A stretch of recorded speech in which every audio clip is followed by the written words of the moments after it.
You know who is a reasonable bunch of people? European American football fans. And yes, it is about 12 o'clock at night.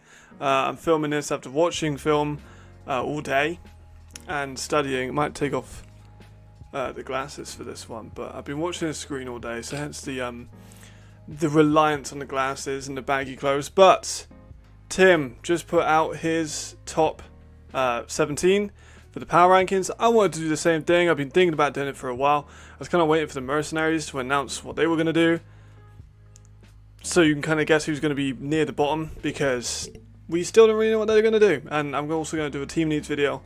I've got a commentary thing I'm doing tomorrow, so I'll keep you updated on that on Twitter and Instagram. Let's just get into the actual power ranking part of it, shall we? So at number 17, as previously mentioned, Heldvik Mercenaries. We don't really know what they're doing. Right? They've not announced all their guys. They rebranded 2 months before the season. It's very up in the air of what the mercenaries are going to look like in 2024. They don't look like they are the most stable, to be completely honest. So to not have all the imports announced 2 weeks before the season is a concern. So they can't really be anywhere else other than 17th. There aren't any other like Swiss talents on other teams, so we didn't have to worry about bringing in those guys. They've just kept some of the guys in their defense. Their defense was solid. They did have some very good pieces. Ken Hike is an outstanding corner, probably my highest rated corner in the league. And Carlton Aiken was semi-decent at the Dragons, but of course, kind of a difficult situation. But I'll be excited to see what he does with a full season. But that's really all we know about him, right? So, kind of hard for them to not be 17th. 16th, Barcelona Dragons. I was quite critical with the import class, which is why they're down here. A lot of people, I think, still think the Dragons are like, some of the fans still think the Dragons are 2021, 2022 Dragons. Not the same team. They lost a lot of their players to the Madrid Bravos. It's not the same team. They lost their coaches. They've moved on from players that they perhaps maybe shouldn't have. Levi Lewis, I've heard, is looking outstanding in camps. I'd be very excited to see how he is during the whole season. They do have pieces. They do. But not enough for me to move them up. And that's the big thing. I do like some of the stuff they have done. I disagree with some of the other stuff they have done. Movement within the imports as well. We'll see how that works. I personally think it could improve the team. But as it stands, Barcelona 16th. Number 15, the Enthroners. I don't think anyone's ever had a power ranking of the ELF where the Enthroners have been higher than like 15 or 14. They've gone for a really weird import group. And of course we know the Hungarian talent isn't going to stack up to the Austrians, the Germans, the French. Really, to be honest, anyone in the league in terms of the countries. So they definitely do have the weakest of the homegrown talent. And they went very heavy on the D-line. And the DBs are all playmakers. So I do think they'll cause some turnovers. I'm excited to see what they do. Do I think they're going to win games? No. To be honest, I don't. And of course, people are going to disagree. But the Enthroners had a track record of being a pretty bad team. I don't really see them moving off of that this year. I think they'll be better than last season. Don't think it's going to accumulate too many wins, but I do think they're going to be better. Number 14, Prague Lions. I said on the Insiders podcast that I thought the Prague Lions were going to be a bit of a surprise team. And say they're going to win a bunch of games, but I thought they're going to be a surprise team. They got a young import class, looking like a decent offensive line. People forget that Prague had a pretty good defense last year. Like, a lot that kind of goes over a lot of people. Even Tim had them at last, which I disagree with. They have some foundations.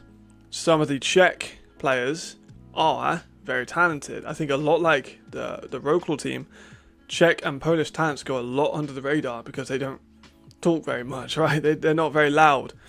And if they are, then, you know, over in England, I'm not hearing them very much. But the Czech talent is underrated. We saw the Black Panthers go really, really well in the AFL last season. They brought in some of those guys. They have some young talent coming through. Prague are looking solid. I do think they'll beat the Enthroners. They might struggle against other teams, but I do like what Prague is doing. I think having support for Amzulek in the backfield is huge. I do like what they've done with the receiver room, with getting Radimin and the other Czech talented players, and like Josef and Lucas. I love that. Their offense is going to be more exciting. Their defense got one of the best safeties in the league. To be honest, Tim, I don't know why he went last. Like, Daniel Wright, I think, is going to be awesome. I'm so gassed to see him play. So, in my opinion, Prague deserves to be a little bit higher. But Milan, I've been quite critical of some of Milan's decision making, but I do like what they've done with keeping Marquise Manning. I think the running back, Patrick Carr, I think he's probably a great person, but running back in the LF, it's 2024, man. It's not 2021. Like, it's a different world. I know Madre worked. I know Jock Crawford worked. I don't know if that would have the same success. I guess we'll find out in 2024 with the running back position. Their offensive line got destroyed in terms of the players leaving, and they did replace a lot of them. I do think what they've done with the Brazilians, I do like the Brazilians they brought in. I've heard Gabriel Montagn's looking good in camp. Defensively, they have a lot to improve. They've lost a few guys to the IFL. That's a concern. The Jaguari, Forenzi, they've taken players. That's going to be hard to replace. And their defense was pretty bad. It was awful last year. So realistically, the only way is up. I do like some of the pieces. I think that Tommy Wilson is a very exciting signing. Zach Bronkhurst, I've liked his kind of stock for me has risen kind of week by week. I think he's going to be an MVP candidate, but I do like some of the stuff that he brings to the table. So it could be an interesting team. I think Milan could fall or they could rise a couple of spaces. But I had them at the start of the season probably like 15, 16. And they've just kind of steadily risen. So it's quite an interesting one in Milan's area. Cologne Centurions, another team that people have really low. I really like Connor Wellington, and I've talked about this for days and days and days, and it's kind of just become a thing at the moment. I like Connor Wellington, which I do. Their offensive line is fine. They've lost a couple of pieces, which is bad. Obviously, their defense got kind of destroyed in terms of the players leaving. Darren left, Chad left, Zach Blair left. Like, that's a lot to replace. Fabian Vence even left too. So, and Lucky. Oh damn, actually, a lot of guys. So they could fall. I'm just that big of a fan. I like Jared Alman at running back. I'm just kind of a fan of what they bring. I do think the German talent is enough of it to kind of go around, but they are the worst of the German teams, and I think that will probably show. They're in a super hard conference. It's going to be hard for them to pick up wins in general. Number 11, Hamburg Sea Devils. Another team that lost so much this offseason. Pretty much the whole defensive line's gone. And their defensive line was the best in Europe. And they lost everything. Gone. Right? I do think that Jarvis McClam is a solid receiver. Their offensive line, they lost Garrett Brandt. So is the quarterback situation going to be better? I think that it will be. They've got Victor Amorodion on defense still. He's going to have to take a step up. I think he will. I think he is a very talented defensive back. I just have questions, right? And it's just how well have they rebuilt that team? Hamburg, I think, are going to just kind of steadily decrease with the rise of other German teams. But speaking of which, third German team in a row, Berlin Thunder. These are really high on Tim's rankings. I'm not seeing the same thing as Tim is, to be completely honest. I think they do have an improved run game. With Ali Khalifi, who is a solid running back. He's going to be a valuable asset for them. Jacob Sullivan, of course, coming in, being a big unit for him. They got Aaron Jackson, who is a returning player. They have Ludwig Meyer, they have Kyle Kitchen, Demi Fourth. So it's the same defense without a couple of players. It's the offense that we need to see catch up. Do I think they're going to be improved? Yes. Do I think they're going to be a playoff team? Probably not. I think 6 is too high. 6 is very high, in fact, for them. And what I feel that their cap is, they kind of have. They're Berlin, man. They've been in purgatory for a while. They can't really seem to get over the hump of these elite teams, but you wouldn't call them a bad team. They're just kind of in the middle. I think we'll see the same thing this season. They're in a kind of easier conference, but they could maybe sneak into the playoffs. I just don't think they have enough firepower for that, personally. Number 9, the Raiders Tyrrell. I've said before that I think the Raiders are going to take a decline this year from last season. Their offensive line got shredded. They've taken a lot of their players out. They lost Jarvis McCann. They lost Chris Strong. They've replaced with good players in Chafin and with Fulford. I think that those two are going to be really good together. I think that Fulford actually is going to be a very solid quarterback. They lost Lucky to Cologne and then the CFL. They lost Nitzlander to Munich. They lost a bunch of other important pieces on that team. they're going to decline, man. They might prove me wrong, but I feel like that division is a 2-horse race. They're on the outside looking in. That they haven't made up for their losses by returning with better players. You know, like they lost Jarvis, who was excellent, and Chafin, I'm sure is going to be great, but Jarvis is one of the best receivers in the league, top 6 for me. It's going to be real hard to replace that. It's just their offensive line as well. You know, it's not the same as it was last year. Maybe inside the Raiders they have more hope than I do for them. Maybe they'll see they'll have some really good coaches in. Their coaches do seem pretty bought into the system, and they'll prove me wrong. But for now, I'm not really seeing it. Now top 8 is hard. Me and Tim had a short discussion. He said that he thinks the top 9 could probably make playoffs, which I think is reasonable. Top 8 is kind of separated into the contenders and Madrid, to be honest. Madrid, they're a new franchise. They did a fucking outstanding job of getting a bunch of the Spanish guys in. I think they did excellently.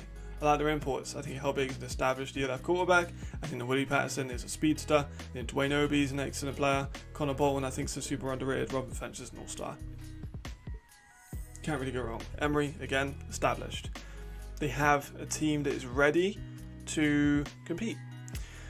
Are they going to win that conference? I don't think so. Do I think they're going to beat Hamburg? Yes. Do I think they're going to beat Cologne? Yes. Do I think they're going to beat Dragons? Fuck yeah, I think they're going to beat the Dragons. Madrid are what people mistakenly think the Dragons are. The Dragons from like 2022 and 21. That's what now basically what Madrid are now, right? It's basically what it is. I think they'll have a good year. I think they'll pick up some good wins, hopefully become more established, and I think the Madrid team is the de facto like Spanish team. To be honest, it was a decision. They got Alessandro Fernandez. It was as well. Like the Madrid talent they've had, it is good. Like they brought in some really solid Spanish guys.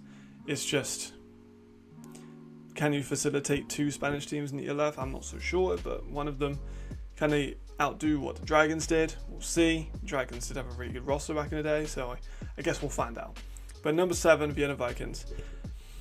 I think people were very hot on Vienna. They do have an outstanding offensive line.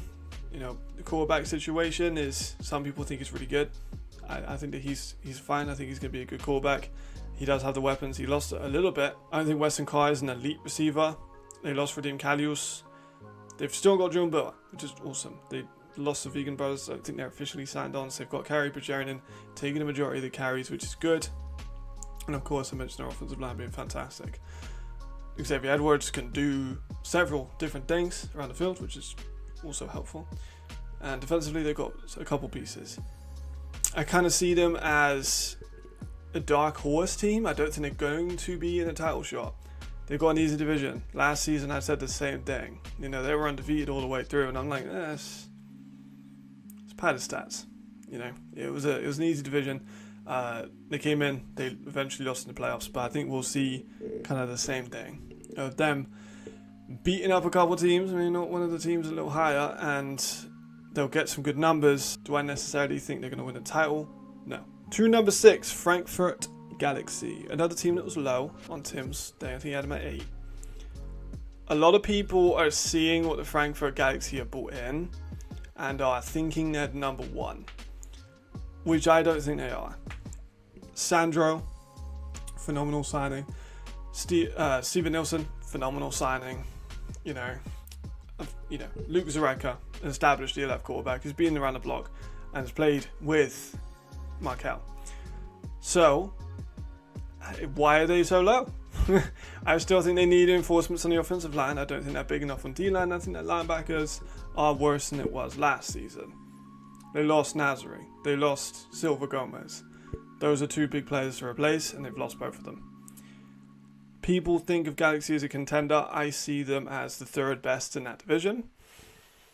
I think a lot of people are going to hate me for that, I think, but people who look into the rosters, they see the first 10 players, are like, damn, that's a real fucking good team. And then they're like, okay, well, it kind of softens up a little bit after that.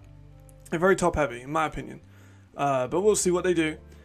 I do still think they're going to lose a couple of games.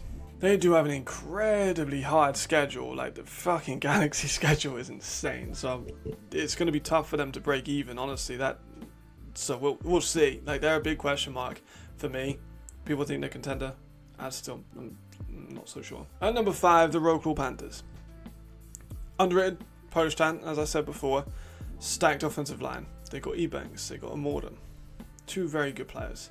They've got, in my opinion, one of the best receivers in the league in Cole. I think Matt Cole's going to be awesome. They got Stephen Duncan, who's one of the best quarterbacks in the GFL last season. I have no doubt that he's going to be able to contrast that into the ELF. They got Zozo. They got Adams. So the best running back room in the ELF, and I do think they're going to lead the whole league in rushing. They might go 2,000 yards on the ground. They're that talented. Defensively, sound. They were sound last season. They're going to be sound this season again. They have pieces. They kind of had a lot of injuries to their Americans last year. Hopefully, fingers crossed, that doesn't happen. And we can see a full cohesive unit. Because they had like 3 or 4 DBs that went out. Got AJ Wetland, they've got Devin Burnell. We know what fucking Burrell can do at the kickoffs. That might be 5-6 touchdowns for free, right? That's how good he is. Need 2,000 yards as a returner is invaluable. So we'll see. Some people, I think, underestimate how good some of that Polish talent is. Like, I think I was watching AJ Wetland's thing with Nick Alfieri. The podcast, shouts to Nick Alfieri. He's done some great work. Actually been using his Quiver app. It's pretty cool. Not sponsored, but I'm a very philosophical person, so I enjoy the questions on that app. He was saying about the Polish players being very blue collar, and that's exactly what I think gets them so many wins. They're tough, and there's a bit of a stigma about playing for pizza, as it were, with some of the players in Europe. You know, they're tough guys. They play because they love the game, and they don't do anything else. They turn up to practice and in their work clothes, and they just care about football. And that's kind of an outdated thing, I think, with the leagues. Like, we play because we want to compete. We want to play because we want to win. You know, and some of these guys want to play because they want their country to win, which I think is fucking awesome. That's why I think the Rockall Panthers team is. Polish pride. They got Jan Blachowicz as an ambassador, which as an MMA fan, I love. And I think that they have kind of that kind of feel about them this year. I might be wrong on that, but I feel like the Rockall Panthers have got that feel. Number 4, Munich Ravens. Joe Thomas has come in. The offensive line is fucking jacked. They got Tommy Wood back. They lost Markel. Big one. Chad Jeffries is an elite quarterback in this league, in my opinion. Not really a controversial one, but I do think that some people still don't think of him as that, but I do. John Cole isn't as good as a receiver threat, I think, so far. Could he be? Absolutely. The offensive line's fucking stat. They got Marvel Rush. They've got Lawrence Regler, who has come in. They've got Will Nasri supporting the defense. They've got just a great looking team. They got Darrison Robertson back. Hopefully he can put in a full season. He's a turnover creator, a former All-Star, one of the best DBs in Europe, former Clemson guy. People forget about that. He's experienced, being around the block. I really like what the Ravens have built over the last 2 seasons, and I think that they are going to be kind of going in for their early title win. I think they've seen stuff like what Vienna did when they came in the first year, and they won a piece of that. They've got an easier division, so they can kind of not rest, but take it a little bit easier, manage the season, and make it to the playoffs less battle wounded than some of these other teams. They're just a solid team.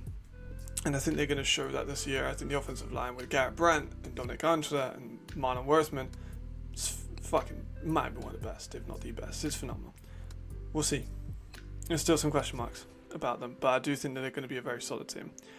And number 3, Paris Musketeers, another team that's a little bit lower. Some people's tier lists, I have Paris as one of the best teams. They're not done. They still need, I think, a little bit of reinforcement on the offensive line, but Poli Sacramento, incredibly underrated. They've got Thomas Felicia, very talented. Lewis Thomas, one of the best offensive guys in the league. He's so fundamentally excellent. He's a little bit smaller of a guy, but he's fundamentally fucking phenomenal. Going to be able to kill people on that offensive line. Zach Edwards is a playmaker. He can make shit happen. The receiver room has Anthony fucking Mahonwu, Austin Mitchell, and Florian LaRose. That's a 3-headed dragon if I've ever seen one. Running game is still a bit of a question mark. They've got, if they get Wolfman in. Do they have? I don't know if they have Wolfman. They need to get some French players in that backfield. Nicolas Cantona or Pascali or something. I know that some of those guys are signed. I'm just going off the dome, but they need to get some French running backs to reinforce that. Defensively, Amir Kalani, they've got Dawson Dells. They've got Richardson at corner, defensive back for the American spot. They've got Digan Gomez. They've got Mamadou Sarr. They've got a very solid defense. They've got a very solid offense. Put it all together. They had a lot of hype last year. So much hype last year. And then people saw they were losing games and what the fuck is happening? They were playing some fucking crazy ass teams. That was what was happening. But I think they're going to be good this year. I think this year they are better than they were last year. Maybe just a touch. Maybe. We'll see. I think they're going to win a lot more of those close games. They're in a lot of close games. And I think this year they're going to be able to push through some of those close games. And number 2 is the Surge. One of the best receiver rooms in the league. They got Stewart, who is now going to be a top 1 or top 3 receiver. They got Yannick Meyer. They got Lewis Geyer. 2 incredible receivers in their own right. They've got one of the best offensive lines. They're all fucking awesome. They've got Riley Hennessy, who I think is a elite quarterback. They've got the Giovanni brothers, who are awesome. Got a really stacked team. They lost Gordon Zegg, which is a shame. That's going to be a bit of a thing. I think their defense it's good. They got Mitch Fedling still. It's a good defense. Is it as good as, say, Paris? I don't think so. But they do face an easier conference. They're going to be able to go into the playoffs a little bit more fresh, say with Munich. And we'll see. Obviously they went to the championship game last year. Not let them down, but you saw the difference in quality when it came to the Ryan Fire playing that defense and how they got 50 odd points put on them. Can they adjust to that? It's going to take a minute to see. And number 1, is it any question? Ryan Fire. Well, the Ryan fucking Fire, as some people say. They're a great team, top to bottom. Jay Jones awesome. He's an MVP. Coach-wise, they've got fucking Jim Thompson, Andrew Weindigger, John Shute. That's just their offense.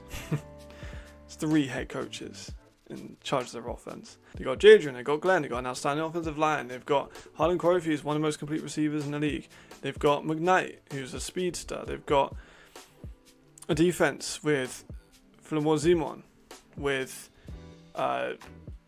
Jason in the center, D-tackle. They've got guys. They've got Darius Nash.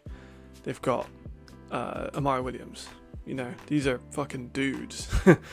They're problematic for every single team. They averaged 45 points a game last year. Do I think they're going to average 45 points a game this year? Probably not. They're facing better teams. But would it surprise me if they did? No. Honestly, it wouldn't. But for me, Ryan Fire are going to take the crown. I already said I think they're going to get an undefeated season. I think it's going to be a lot closer than last year. They're going to have a lot more one-score games. But I do still kind of believe they're going to go for an all-star season and eventually end up winning a second championship. But that's going to do us today. Hope you guys enjoyed this one. Just wanted to do it. I got a team needs video I'm planning out. Again, still kind of waiting for Heltovic to do their thing and figure out what they're going to do. I've heard a lot of different stuff from a lot of different people about different teams during this little off-season period. We are very close. We're in training camp, so I'm hearing things here, there, and everywhere from different teams, so it's kind of exciting. However, I do have commentary stuff to do. Florence versus Danube. It's going to be a great game in the CFL. In the CFL. In the CEFL. However, commentary. I'm doing commentary tomorrow for the CEFL. Or it might be today. By the time this video comes out, it's like midnight. We'll see.